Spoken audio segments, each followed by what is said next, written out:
네, 다음 우리 법칙에 있는 감가상각자산의 범위 보겠습니다. 우리 영업권에 대해서는 그 법칙 쪽에서 자세히 규정하고 있습니다. 그래서 영업권 뭐 이렇게 영업권 많이 안 나와요. 시험 문제 안 나오는데 그 영업권도 우리가 감가상각 대상에 있다는 정도만 알고 계시면 될 것 같습니다. 그래서 이 정도만 알고 계시면 될 것 같고, 이거는 제가 나오면 아마 이런 것들은 좀 디테일한 거 2차 시험에 나올 거예요. 그 감가상각이 제가 지금 왜 자세히 했냐면, 감가상각이 이제 조문 하나인데 그 시험 객관식 문제 나오면은 어떤 게 나올지 몰라요. 솔직히 감가상각 의제를 집어넣을 수도 있고, 지시상각 의제도 집어넣을 수도 있고, 뭐 상각 방법을 집어넣을 수도 있고, 중부자산을 넣을 수도 있고, 이게 그 난이도 조절하기 참 좋은 그 문항이에요. 감가상각비가 난이도가 워낙 그 낮은 것부터 높은 레벨까지 있어서 여러분들이 이제 적절하게, 수험생 입장에서 적절하게 시간 공부를 하셔야 됩니다. 그리고 어차피 항상 2차 문제도 나오기 때문에 이거는 잘 하시는 게 있고, 또 신뢰해서 달라고 해서 차근차근 처음에는 개념, 두 번째는 뭐 좀 더 깊은 개념, 세 번째는 뭐 문제풀이, 뭐 이런 식으로 해서 이제 가시는 게 좋습니다. 법칙 2항을 보면 뭐 이거는 이제 우리가 이제 패스하겠습니다. 이거는 예형판에 대해서 계속 나오는 거고, 이제 감가상각자산에 해당되는 유설비, 요것만 하나 보겠습니다. 요거는 우리 지문에서 나오니까, 유설비는 어떤 거냐, 다음 각호의 기계 및 장치 등이 포함되지 아니하는 것을 본다. 그래서 어떤 유설비에 포함되지 않는 겁니다. 그래서 유설비에 포함되지 않는 거는 앞으로 사용 가능성이 없는 거예요. 기본 개념이.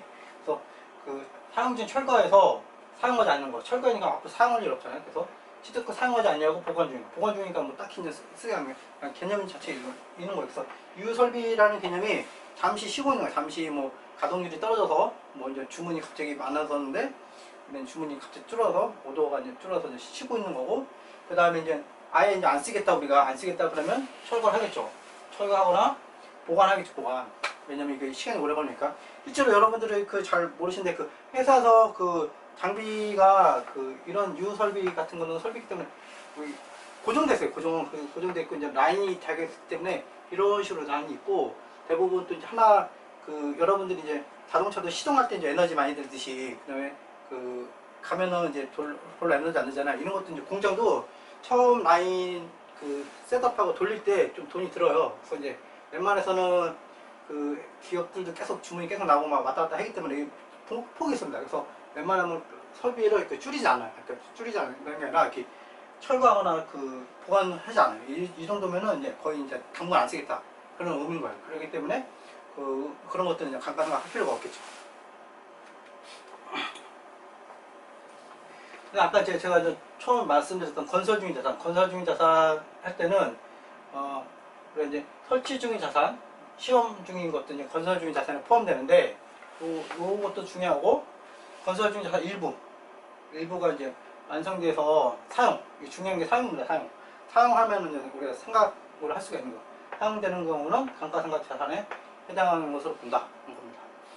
그래서 설치 중이거나 이제 성능 테스트 할 때는 건설 중인 자산을 보는 거고, 그 건설 중인 자산 일부가 완성돼서 우리가 사용 중이면 감가상각 계산을 하는 겁니다. 네, 감가상각비 이제 송비 계산 방법은 보시면 이제 감가상각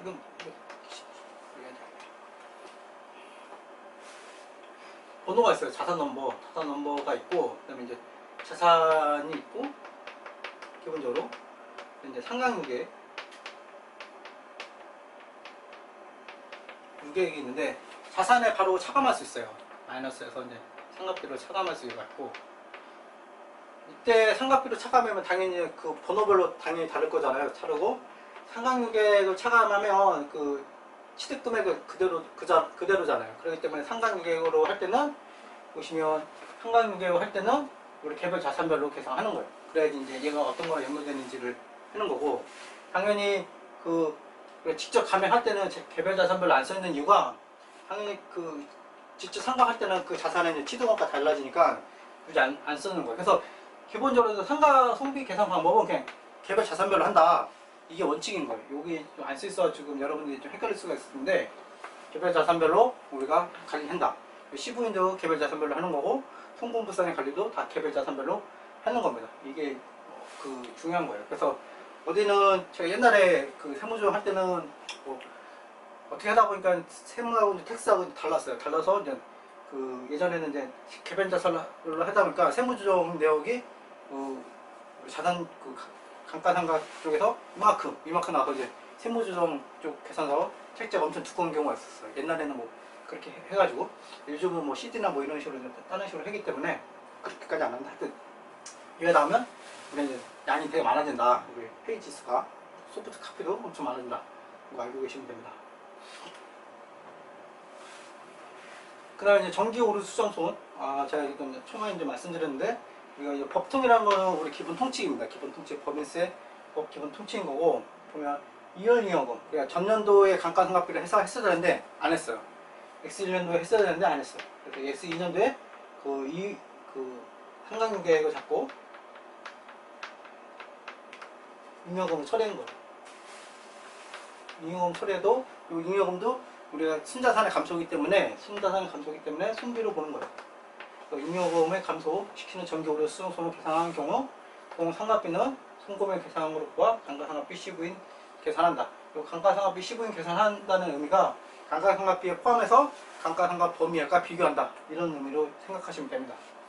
그래서 우리가 꼭 비용으로만 있는 게 아닙니다. 비용 개념은 아니라 순자산, 손비 개념이 순자산 감소라는 개념이었고 그 기본 개념을 머릿속에 알고 계시면 됩니다.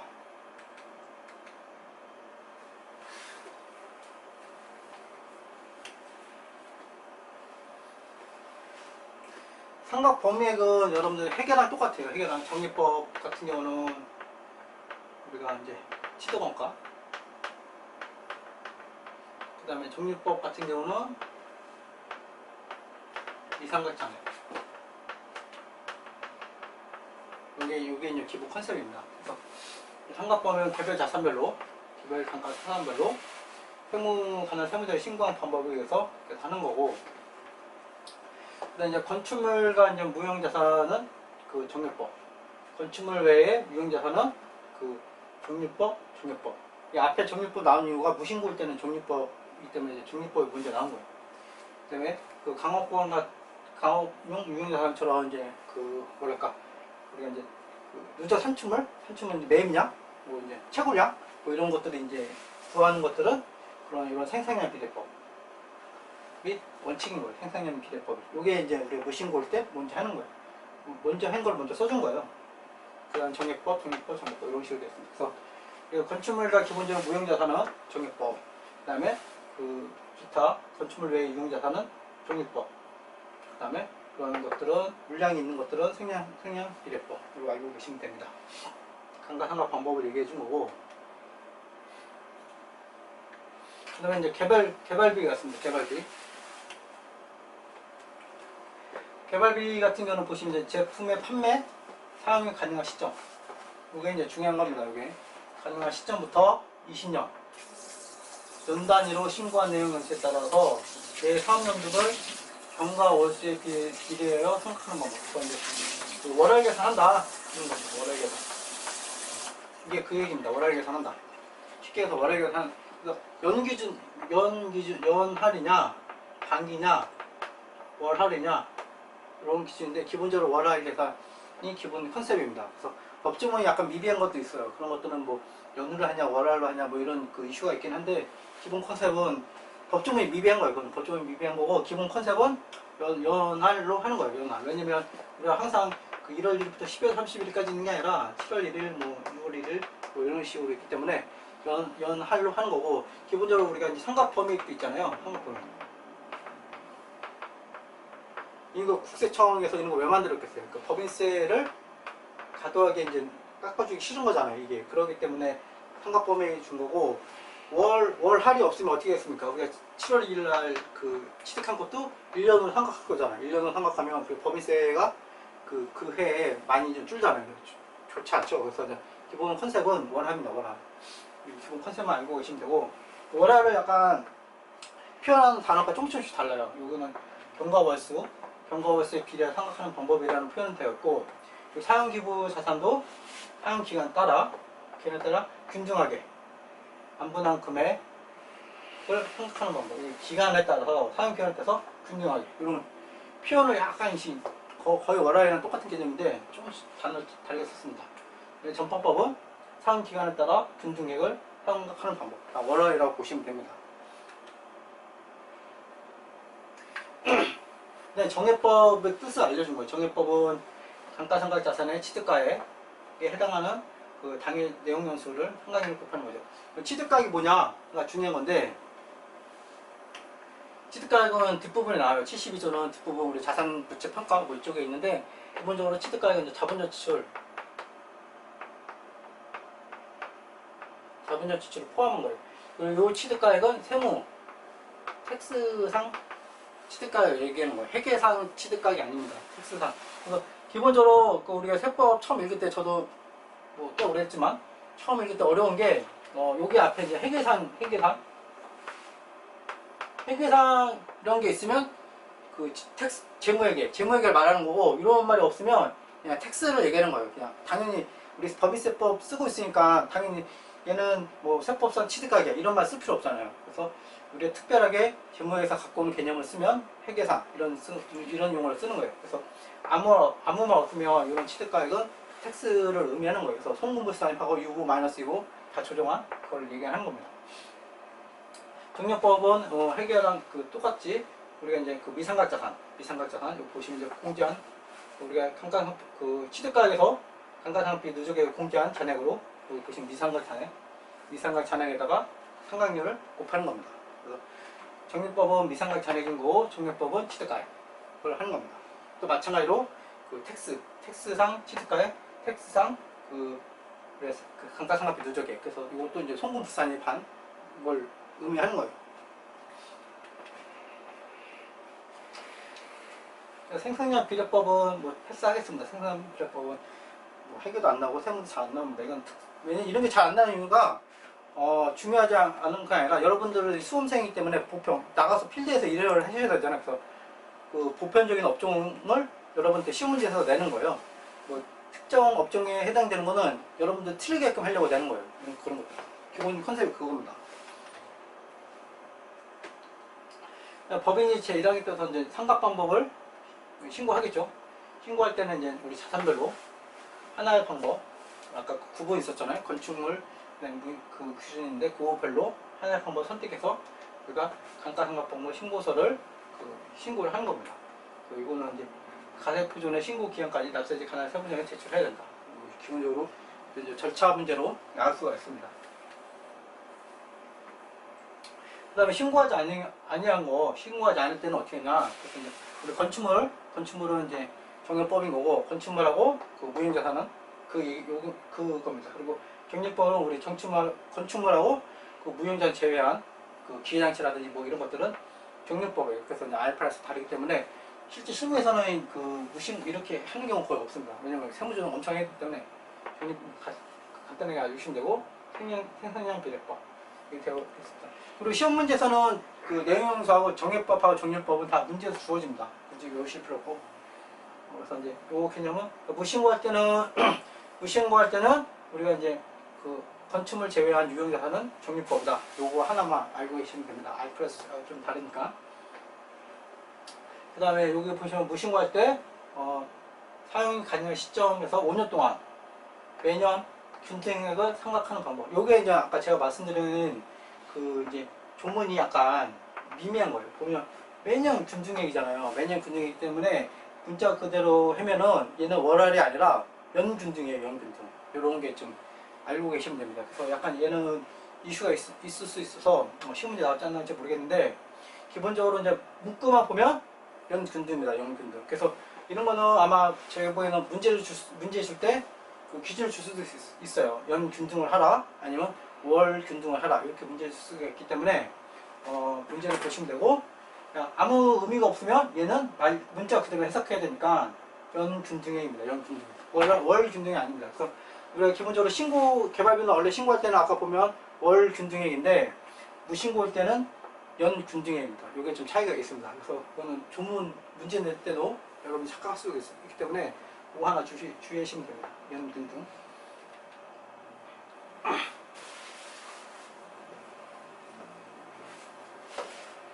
이건 아까 했던 거고, 그 다음에 이제 우리가 신고한 상각 방법은 그 후에 사업년도 우리 계속해서 당연히 계속적으로 당연히 해야 되는 거고,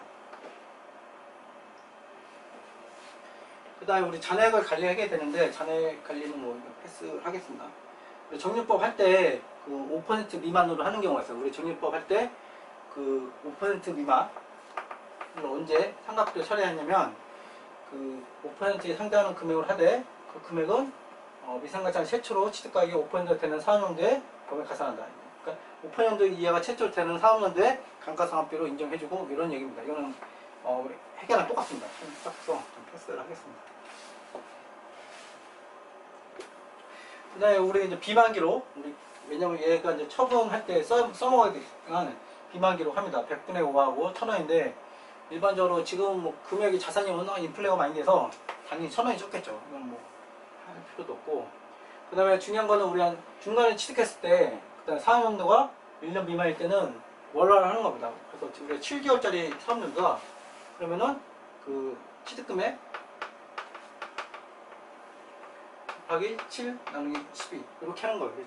7개월만 한다. 1년 중에 7개월 한다. 이런 개념으로 알고 계시면 되고 1년 미만의 일수는 1월로 한다. 좋은 거죠. 네. 감가상각비 계속 보겠습니다. 이 종전 쪽은 그 IFRS 때문에 이제 만든 거라서 처음 시간에 좀 패스하겠습니다. 이거는 우리 프린트물 업로드하는 쪽에 됐으니까 한번 보시면 될 것 같고, 제가 이제 줄친 거는 시험 문제에서 나와서 줄친 게 아니라 채택 기준 IFRS 때문에 이런 종목 만들었다. 이거 강조해드리려고 쓴 겁니다.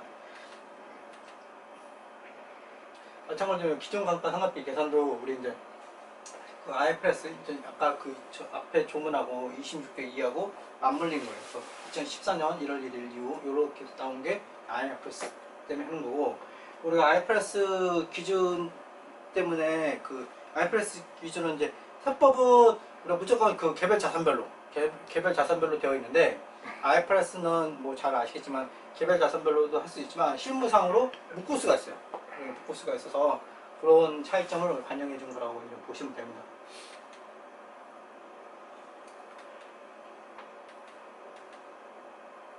근데 이제 감가상각의 변경입니다. 감가상각의 변경은 실제 실무에서는 큰 거예요. 큰 거기 때문에 우리가 이제 프로젝트를 합니다. 외부 용역이라는 거. 왜냐면 이게 실제로 이제 시스템하고 이제 세법하고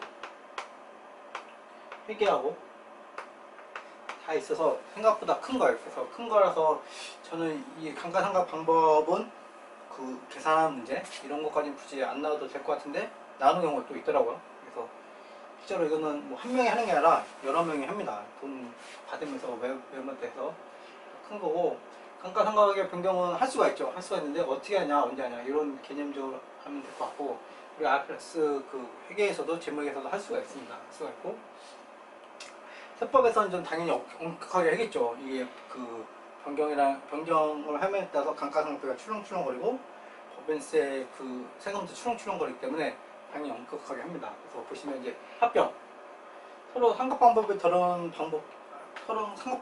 회사가 합병을 하면 당연히 이제 바꿔줘야 되잖아요. 우리가 일치를 해야 되니까 당연히 합병, 그다음에 사업인수 이런 식으로 이제 회사 간 이제 법인 간 이제 뭔가 있다, 조직 변경이 있다 할 때 이제 당연히 해야 되는 거고, 그 다음에 이제 지금 4번 같은 해외 시장의 경기 변동, 경제적 여건의 변동으로 인해서 종전의 감가상각 변경할 필요가 있는 거. 이런 경우는 이제 우리가 이제 IMF라든지 이제 금융위기라든지 이런 그 어떤 경제 충격이 오면 회사들이 어렵잖아요.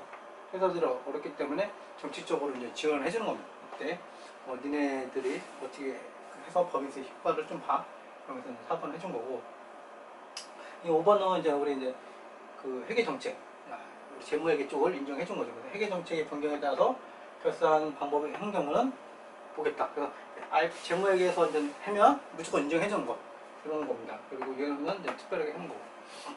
그래서 엄격합니다. 그래서 재무회계 해주는 거 하나가 있고, 그다음에 이제 조직 당연히 해줄 수밖에 없는 거예요.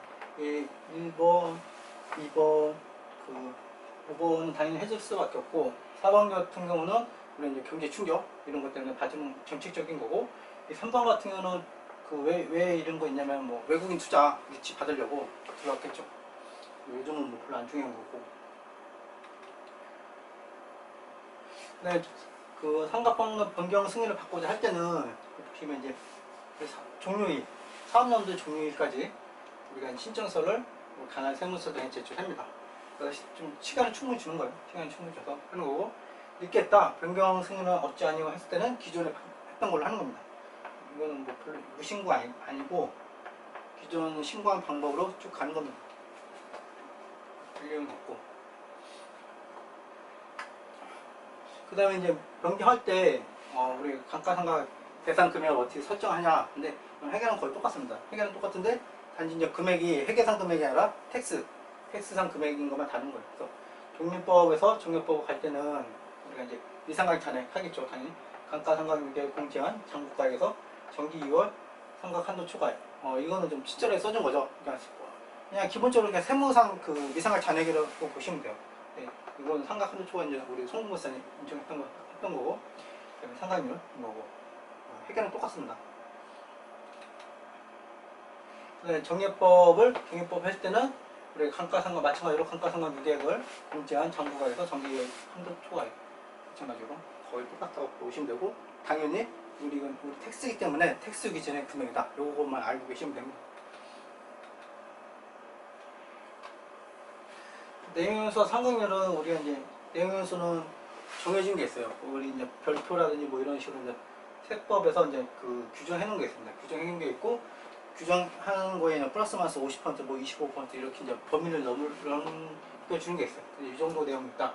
이것만 이제 알고 계시면 됩니다.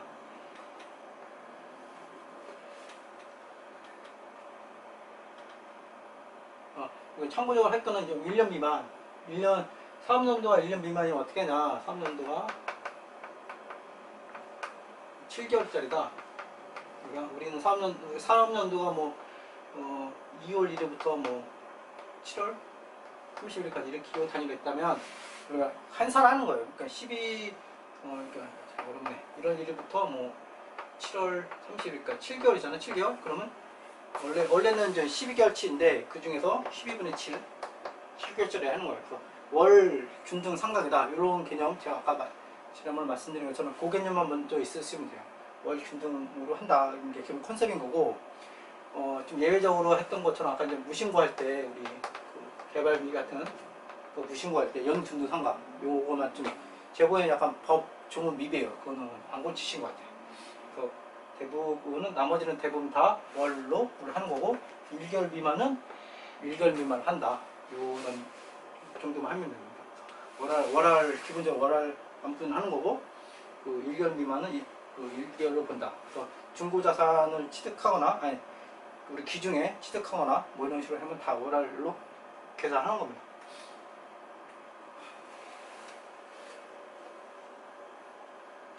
그 다음에 내용연수 신고는 이게 연단위로 하는 거예요. 연단위로. 왜냐면 우리 그 회사는 사업연도가 뭐 8개월이에요. 8개월이면 뭐 12분의 8로 요 기준을 하는 게 아니라 뭐 5년, 이렇게 10년 그런 식으로 연단위로 하는 거예요. 연단위로 하는 거고, 계산할 때만 소수 좀 쓰는 거예요. 이건 뭐 별거 아니니까 이 정도만 알고 계시면 될 것 같고, 아까 말한 것처럼 기존 내용연수 100분의 50, 뭐 100분의 25 이런 식으로 이제 우리 약간 렌즈 줘요. 그 법의 그 국세청, 우리 정부에서도 렌즈를 줘서 뭐 딱딱하게 하지 않습니다. 그래서 특정 사례 같은 경우 이런 것들처럼 이제 특정한 경우에는 우리가 이제 내용연수를 100분의 50, 100분의 25까지 플러스 마이너스 50%, 플러스 마이너스 25% 이렇게 약간 렌즈를 줘서 주고 있습니다. 참고적으로 이제 알고 계시면 될 것 같고,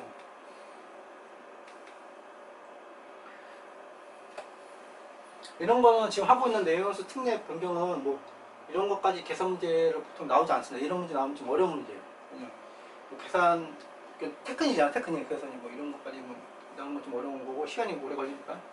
내용연수 특례는 내용연수 승인 또는 변경 승인을 얻고자 할 때는 우리 다음 갖고 나올 3월 3개월 또는 그 변경할 내용에서 최초 사업연도 종료일까지 우리가 그 제출하고 승인 받아야 됩니다. 그래서 기본적으로 승인을 받는 거다. 신고가 아니고 승인이다. 신고가 아니고 승인이다. 이 정도만 알고 계시면 됩니다. 한번 내용서를 변경한 법인이 또 바꾸려면 3년 후에 해야 된다.